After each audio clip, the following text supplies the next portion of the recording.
Hello मेरे प्यारे प्यारे बच्चों, नमस्कार। आज हम हिंदी ग्रामर में देखेंगे वीर रस तथा श्रृंगार रस।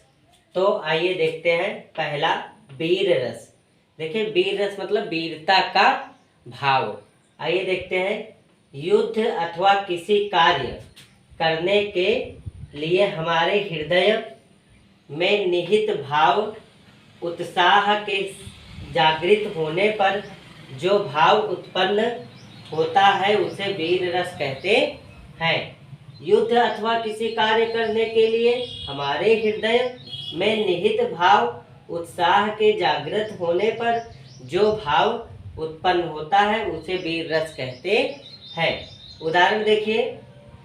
उदाहरण है, जब कौरव और पांडवों का महाभारत हो रहा था तो उसमें अभिमन्यु जब फंसे हुए थे तो उनके द्वारा एक कथन कहा गया है अपने मामा के लिए और अपने तात के लिए। तो देखिए क्या कहते हैं। मैं सत्य कहता हूँ सके, सुकुमार मत जानो मुझे, यमराज से भी युद्ध में प्रस्तुत सदा मानो मुझे, है और की बात ही क्या गर्व मैं करता नहीं, मामा तथा निज तात से समर में भी डरता नहीं।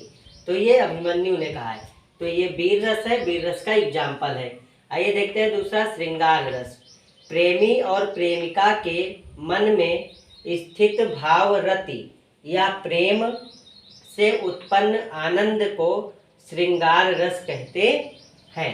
यानी प्रेमी और प्रेमिका जब एक दूसरे को देखकर उनके हृदय में जो भाव उत्पन्न होता है उस आनंद को हम क्या कहते हैं, श्रृंगार रस कहते हैं। देखिए उदाहरण है, जब राम जी वाटिका में पुष्प तोड़ने गए थे तब सीता जी का चेहरा देखकर मुग्ध हो गए थे, मोहित हो गए थे, उससे लिया गया है।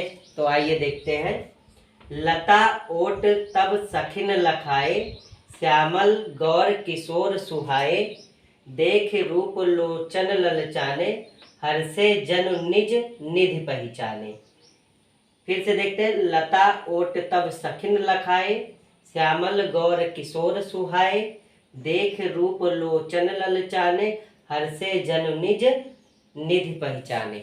देखिए, श्रृंगार रस दो प्रकार के होते हैं, संयोग श्रृंगार रस और वियोग श्रृंगार रस। संयोग श्रृंगार रस में क्या होता है, जब एक प्रेमी और प्रेमिका आपस में मिलते हैं तो उसे हम संयोग श्रृंगार रस कहते हैं, और जब प्रेमी और प्रेमिका एक दूसरे से अलग होते हैं या बिछड़ते हैं तो उसे वियोग श्रृंगार रस कहते हैं।